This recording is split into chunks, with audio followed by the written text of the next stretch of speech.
Hey there, this is Tracy with Flirtin' After 40. Thanks for joining me today. I have had a odd day, I would say. The feedback I have received on the podcast has been really great. I did share the fact that I am doing this podcast with friends and family. And in that message, I made sure to let people know that if they were offended by conversations around sex, homosexuality, offensive language, or if you had dated me or been married to me or were in a relationship, whatever context, and you didn't want to hear about yourself, you should probably not listen. um, While I don't think everybody took that and for what it was worth, and I have now offended ex-husband number one. I received a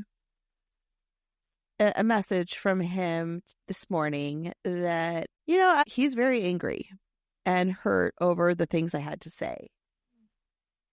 That was not my intention. That's not what I was looking to do. And I know hearing things 20 years later about a relationship you were in that you maybe didn't even know is hard.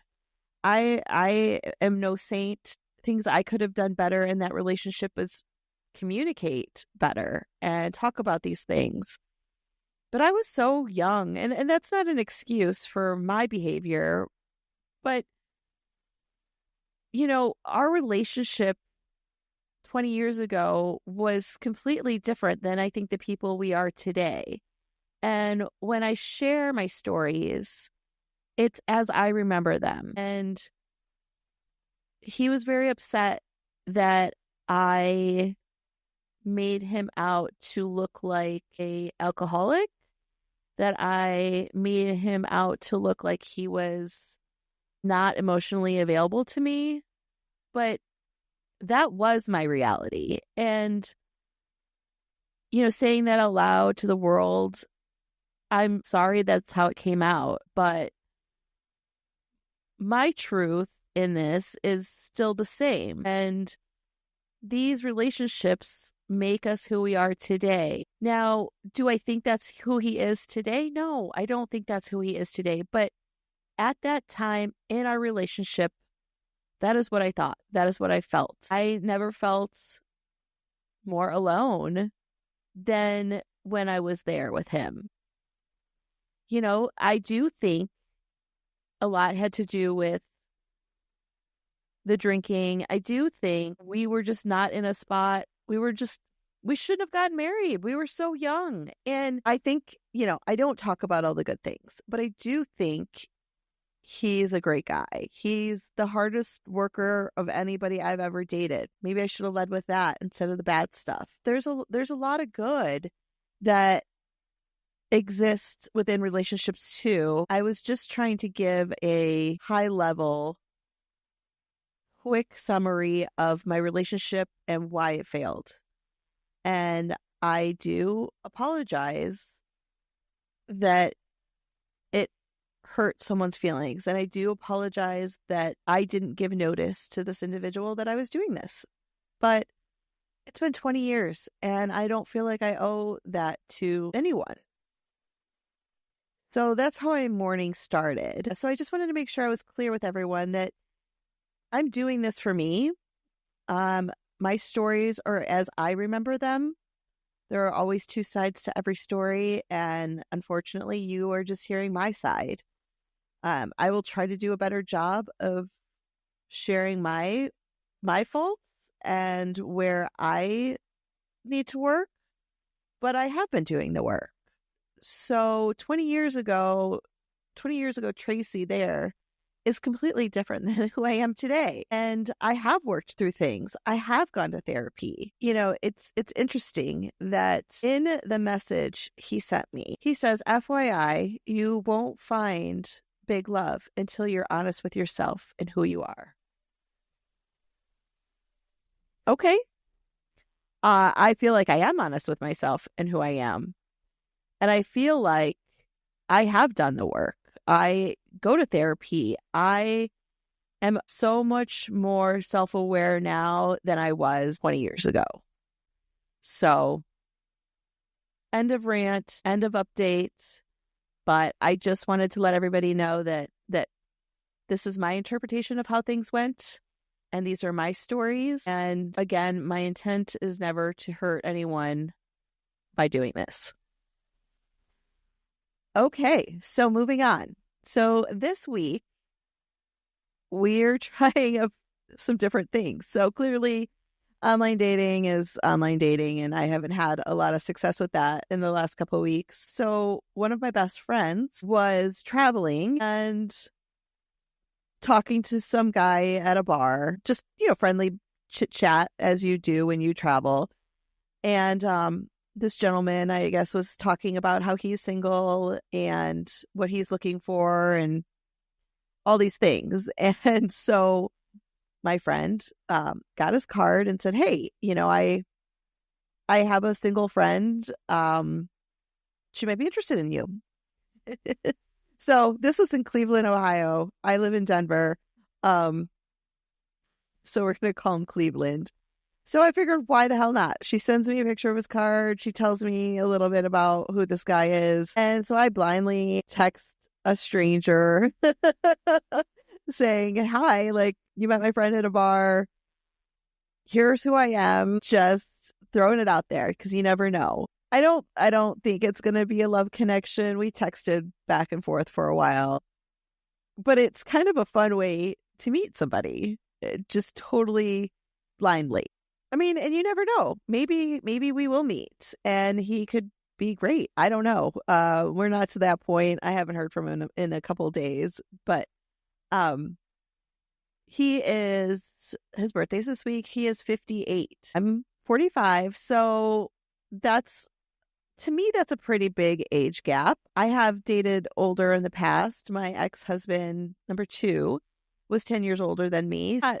That doesn't scare me a lot, but it got me thinking. And I asked him, I said, what do you think about the age difference? And his response was, he doesn't see anything wrong with it. He's dated much younger. And I was like, how young? And he was saying he was with a 27-year-old, not a relationship, but just friends. And okay, that's 30 years. I don't know if I'm okay with that. And I'm judging out loud. 30 years, even if you're just screwing around, I can't imagine that. I can't imagine what I would have in common with someone that is 30 years older than me, or 15. It's my son's age almost. I don't know how I feel about that. And so this got me thinking. So our story of the day is about that. And what is, I guess, to each their own. What is an age appropriate relationship look like? I also did some research because I know women are called cougars when they are older and go after the younger guys, which I'm trying to open myself up to. Not young, but I'm considering maybe talking to gentlemen that are late 80s, early 40s, which I don't typically do, but maybe that's the secret. But my story, and I'm telling this story because today is also my son's birthday and he's turning 13, and he is a mini me, and I could see him doing the things that I did when I was younger to my parents, and I can see that he is going to be a reason for me to worry. He's so much like me that I am going to be worried about him as he gets older. So I can relate back to my parents. So when I was in college, I was working at a tanning salon, Acapulco Tanning in Michigan. So I was probably, I don't even think I was 21 yet. So I was 20. And this gentleman came in and would flirt with me. He was really nice. And one day God, this is so gross. So I don't know if you've been to a tanning salon in the last decade, but they, you get towels and you can wipe down the bed. And he made a sweaty towel, I don't know, monkey or bear, or some kind of towel animal. After he cleaned up his sweat, so sweet of him, he made this towel animal and put it on the bed with his phone number, asking me out. I believe that's how it went. Anyways, so I thought that was so adorable. God. So anyways, I don't necessarily even remember how we ended up connecting, but I reached out to him, or we were talking more as he came in and out of the tanning place.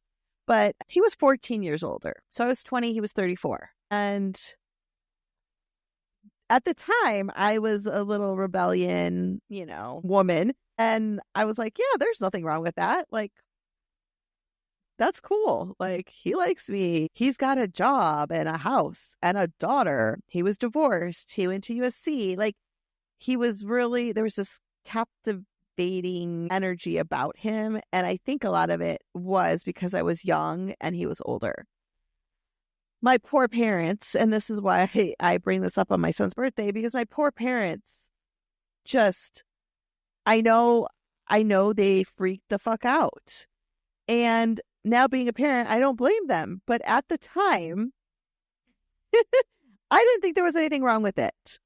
I was in college. I don't know. It was fun. I would come back down and spend weekends with him. And I want to say we dated a year, maybe. I remember I spent Y2K with him.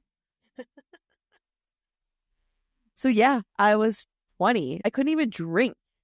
Like, I can't imagine now being my age and dating someone or being 34 and dating someone that is 20. I can't drink. I can't do the things. It is not a fucking adult yet. So the story continues where, and this is a pattern that you guys will probably learn about me, is that I'm a very giving person. And that goes financially too.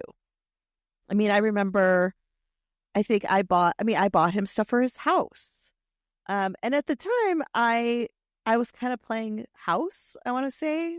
Like, I thought it was really cool. I don't know. So part of our story, we planned a trip to Vegas. This was my first trip ever to Vegas, and this is 25 years ago. So my memory is a little blurry here, but we had a good time, and we rented a car because we were going to drive to California. We were going to drive down to USC to see his college campus and spend one night there and then come back to Vegas. Spend another night or two and then fly out. And I'm racking my brain, but for some reason I rented the car.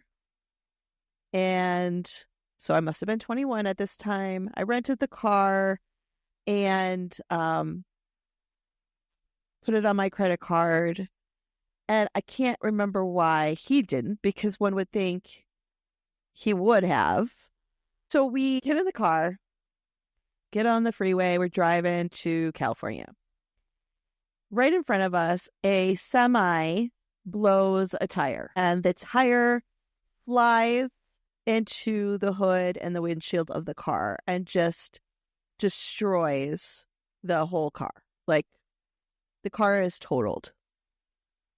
Oh my God. So we pull over, deal with all of this, but it is now on my insurance.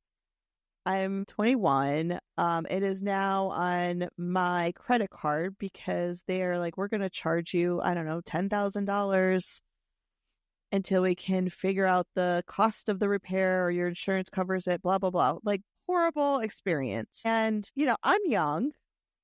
And he's older, wiser, one would think, and it still fell on me. These are the patterns I talk about, the things I get myself into. And anyways, so we get back, I can't even remember how, but we get back to Vegas, and now we have to book another night. So somehow that fell on me. So I booked another night, and we got charged for a hotel in California. And I feel like I in my brain, I paid for this trip. Maybe it was my idea. I don't remember. But I remember at that moment that I was like, what the fuck am I doing?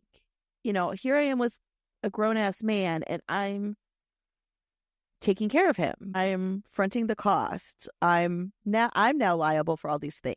Oh my gosh. So I think we got back to Michigan. We split up. I think I called it off. I was like, this is just too much for me. This isn't going to work. I would say a couple months later, I'm in town for Christmas and he asked, like, can I see you? Can we go for a drive? And I said, sure. So we went for this drive and he pulls over, walks over to my side of the car, gets down on a knee and pulls out a ring and asks me to marry him. Gosh. Like, no, I'm not going to marry you. No. And again, this has nothing to do with age or whatever at this point, but no, I'm not marrying you. So I go home and my poor parents, again, are like, what in the world is happening? I walk in the house and my mom is standing there. She's like, how did it go? And I said, well, he proposed. And my mom's face said it all, but she says, what did you say? And I said no. And all she said was, good girl. And she walked away. Oh, so anyways, with this story, I don't know if it has anything really to do with age. At the time it did. And I do prefer to date older men, I think. But circling back, I think 30 years is a lot. So I did some research on, because I was like, what is a man called that dates younger women? Versus a woman is a cougar. So Manther is Manther, like a man panther. I don't know. Manther is it appears to be the top rated name for this. We also have rhino. Urban Dictionary says rhino is the name of a man that is significantly older dating a younger woman. That one is new to me. A lot of people online were saying like sugar daddy or silver fox. But to me, I mean, just because you're dating, clearly, like in my situation, someone that is older, or as a man, someone that is younger, it doesn't mean you have money. It doesn't mean you're a sugar daddy. To me, a sugar daddy is like all about the money. And silver fox, I'm sorry, that's reserved for those like stunning George Clooney men that age fine, that are beautiful, that have that silver look. So Manfer is the name I'm going with. Okay, so our funny for the day, it's not so funny, but I was talking to this guy on Bumble and it actually was going really good. It was just a fun evening of banter, or just messages back and forth this week. I thought it was good.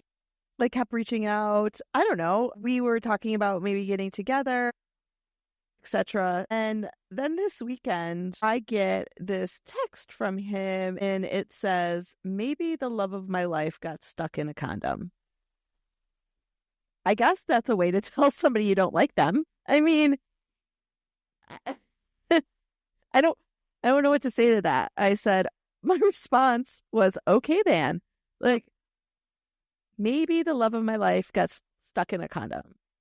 So they're just not here. And now you're telling this to someone you're chatting with. Like, that's a new clue that I haven't heard before, but I'm going to take that as, yes, we're not a match, or he's not interested. Oh, yeah. So on to the next week. Maybe next week we will have better luck, but I appreciate everybody listening today. Thank you for all the feedback that is kind. And even if it's not kind, I do appreciate it. And I am working to become better. So thanks everybody and have a great week.